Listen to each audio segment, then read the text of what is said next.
Les entreprises s'engagent avec notre partenaire Un Jeune, une solution. Focus sur une entreprise, une organisation qui s'engage pour l'emploi. Et on en parle aujourd'hui avec Lionel Satouf. Bonjour Lionel. Bonjour. On est très heureux de vous accueillir. Vous êtes le directeur général d'HandiWork. 15 personnes aujourd'hui et on va parler d'inclusion, donc d'intégration de personnes handicapées sur des lieux de travail. Alors, on ne va pas faire tout notre échange sur votre parcours, mais qui est effectivement très original, collectivité locale, puis des startups, l'entrepreneuriat, et puis il y a cette rencontre qui va créer finalement le concept Bricomarché, pour ne pas les nommer.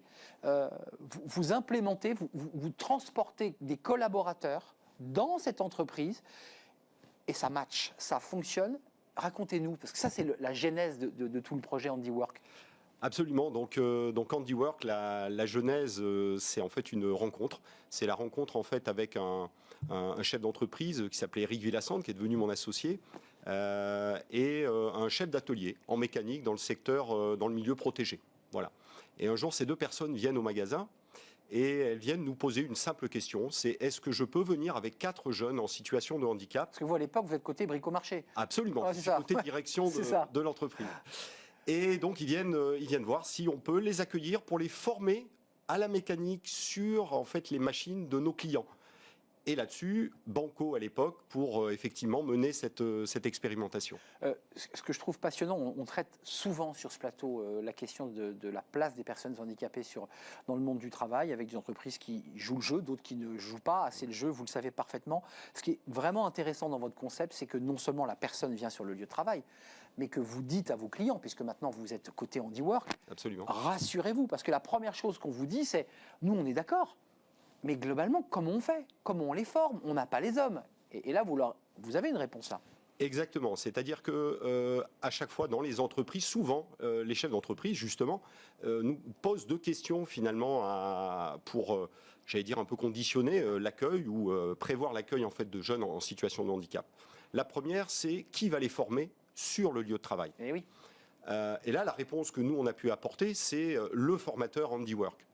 Et la deuxième question effectivement essentielle, c'est si j'ai un problème dans le magasin ou dans le lieu de travail, exact, qui va s'en occuper? Et là, à nouveau, c'est le formateur HandiWork qui est le tiers de confiance qui va venir rassurer finalement les parties. Alors il n'est pas là, il faut le dire, H24, c'est-à-dire qu'il vient, il se déplace, il consulte, j'imagine qu'il va de site en site pour... On est d'accord? Exactement, c'est-à-dire qu'un formateur, en fait, donc le concept HandiWork, qui est vraiment de la formation en situation de travail, c'est ça. C'est... en fait, avoir un formateur expert métier qui va venir accompagner en fait un groupe d'apprenants pour venir finalement soit découvrir le métier, si on parle du milieu protégé, soit effectivement préparer, acquérir les compétences en vue de prendre un poste en CDI, en tout cas un poste pérenne à l'issue du parcours. Donc il y a une notion de maître d'apprentissage qui va accompagner la personne pour l'emmener vers le CDI, vers l'intégration dans l'entreprise. Et une fois que cette personne a été formée, j'imagine que là, le maître se recule doucement et va travailler sur de nouveaux arrivants ou arrivés dans l'entreprise. Exactement, c'est-à-dire que c'est vraiment ce rôle de maître d'apprentissage à l'ancienne, c'est-à-dire qu'ils apprennent, ils répètent le geste, ils vont maîtriser leur environnement de travail et progressivement, il y a une période d'autonomie qui va se mettre en place pour qu'ils puissent alors complètement s'intégrer avec les équipes de travail, puisque notre objectif derrière, c'est sensibiliser au handicap et bien sûr les intégrer dans des équipes de travail. Avant que vous créiez ce concept et que vous ayez cette révélation, parce que je rappelle qu'à l'époque, vous étiez côté Bricomarché, maintenant vous avez cette entreprise, 15 collaborateurs qui se développent. Avant cette révélation, personne n'avait pensé très concrètement à mener ce type de mission concrète sur le terrain, accompagner, encadrer? Alors, en fait, avec mes 2 autres associés, donc Jean-Baptiste Honorin et Eric Villassante, c'est vrai qu'on a fait le constat a posteriori que ce type en fait de stage en immersion accompagnée et en formation en fait n'existait pas.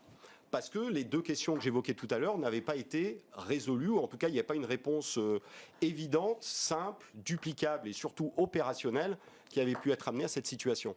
Avant de parler de votre prospective, parce que ce qui est intéressant c'est de savoir comment vous vous développez, de quoi vous avez besoin, c'est tout l'intérêt aussi de cette rubrique.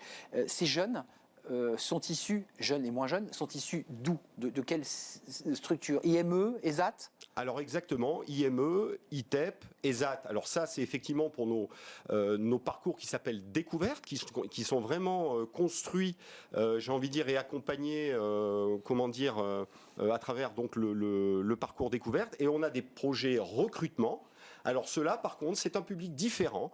Ce sont des demandeurs d'emploi avec une RQTH, c'est-à-dire avec la reconnaissance de la qualité de travailleur handicapé. Donc pour bien comprendre le chemin, parce que peut-être des parents qui nous regardent et qui ont des jeunes Bien qui sûr. sont en ESAT, en IME, puis aussi peut-être des salariés qui nous regardent ou des chefs d'entreprise, ça commence par quoi? C'est l'entreprise qui appelle HandiWork, c'est Pôle emploi qui vient vers vous. Comment vous vous situez là dans le dispositif? Alors, lorsqu'on va travailler avec le milieu protégé, en fait, nous allons travailler en même temps avec des établissements spécialisés qui souhaitent effectivement mettre en immersion en milieu ordinaire des jeunes et des moins jeunes. Et lorsqu'il s'agit en fait de recrutement, là pour le coup, nous allons contacter des entreprises qui ont très concrètement des projets de recrutement. Donc des besoins. À partir Attendez, de là, qu'on soit d'accord, recrutement vers des personnes handicapées ou d'une manière générale des recrutements. Et vous leur dites, essayez donc avec des personnes handicapées. alors non, parce que notre démarche, elle est vraiment 100% tournée vers les personnes en situation de handicap. Donc notre démarche auprès des grands groupes, alors notamment la grande distribution, la logistique qui ont été nos premiers clients, c'est de dire si demain vous avez dans votre politique TH, vous souhaitez en fait Travailleurs handicapés. impulser, travailleurs handicapés, exactement, TH, si vous souhaitez impulser une démarche un peu positive d'intégration, d'inclusion en fait des personnes en situation de handicap, on peut vous aider. Vous avez des projets de recrutement. À ce moment-là, simplement, on va mettre en place un dispositif. Et à ce moment-là, simplement, pour le coup, vous avez raison, on va s'appuyer sur notamment les services publics de l'emploi pour mener le sourcing en fait de ces personnes. Combien de personnes aujourd'hui intégrées au moment là où on se parle? J'ai posé la question tout à l'heure à l'invité précédent parce que c'est la même mécanique. Combien de jeunes et de moins jeunes sont intégrés dans des processus d'accompagnement, de formation et de recrutement là au moment où on se parle? Absolument. Alors, pour ce qui est d'un groupe, simplement, qu'il soit, comme je le disais, découverte au recrutement, c'est 5 personnes par groupe. Mais Maximum. Voilà, maximum, parce que nous souhaitons à chaque fois avoir un accompagnement, bien sûr, qui est collectif sur le travail, mais également individuel. Parce que nous gérons aussi des problématiques en fait, liées à la pathologie de chaque personne qui demande une étude, une évaluation du handicap en situation de travail. Ça, c'est vous qui le gérez. Absolument. Vous observez le poste de travail et ensuite vous allez dire, attendez, l'établi est trop haut, vous aménagez le poste de travail. Alors, on ne va pas forcément aménager le poste de travail, on va surtout essayer de comprendre les contraintes que le stagiaire en fait, va rencontrer dans la pratique du métier, de manière à adapter ensuite j'ai envie de dire, soit le poste, soit les tâches qu'il a à réaliser. 450 stagiaires, travailleurs handicapés, c'est le bon chiffre. On en est là C'est ça exactement. Donc depuis 4 ans, donc, nous avons fortement progressé, puisqu'aujourd'hui nous avons une centaine de dispositifs en fait, répartis sur, alors au moment où on se parle, puisque notre société n'a que 4 ans d'activité, sur donc Auvergne-Rhône-Alpes, Occitanie et PACA. Et je pense que demain, nous allons essayer d'aller plus loin. Nous allons essayer de déployer en tout cas le concept au niveau national. C'est-à-dire qu'il faut presque... J'ai presque envie de vous dire, quand vous me parlez d'HandiWork, que ça devrait même passer par la loi, par le législatif, qui, comme on l'a inventé par un jeune une solution, c'est-à-dire rencontrer l'offre et la demande. Enfin, ça paraît simple. Est-ce que vous allez jusque-là de convaincre des députés, des élus, alors c'est un peu compliqué en ce moment, enfin à partir de septembre ça doit être possible, de leur dire, regardez, ça fonctionne, il faut le généraliser, non? Alors, je crois que c'est une question qui est très importante, puisque il se trouve qu'il y a 15 jours, nous avons reçu un prix de la GFIP, un prix national, effectivement, pour nos dispositifs recrutement. Et je crois que derrière, il va y avoir en fait un certain nombre d'échanges qui vont se mettre en place, notamment donc avec la GFIP, qui aujourd'hui gère les aides, notamment pour accompagner... Qu'on a reçu il y a 15 jours, ils étaient sur notre plateau, enfin en visio, mais ils étaient là. Voilà, absolument. Donc il y a des réunions qui sont prévues avec notamment le directeur général de la GFIP pour en parler. Et puis également les ARS, alors les ARS, les agences régionales de santé, absolument, qui eux gèrent plutôt le pendant du côté du milieu protégé. Et je dirais, c'est avec l'ARS qu'il y a probablement des solutions pour notamment faciliter des sas d'accompagnement en fait, de ces plus jeunes vers l'emploi pour les sécuriser par la découverte d'un métier. Ça se développe, ça fonctionne. C'est marrant parce que vous me parlez de l'ARS qui est sous tutelle du ministère de la Santé et je pensais que vous me parleriez spontanément du ministère du Travail. Oui, alors le ministère... C'est intéressant. Absolument. Alors le ministère du Travail, bien sûr, jouera et a joué son rôle, notamment à travers la réforme de la loi handicap, notamment la réforme de 2019, qui, je pense, a joué un vrai rôle, en fait, j'ai envie de dire, un peu d'impulseur et de...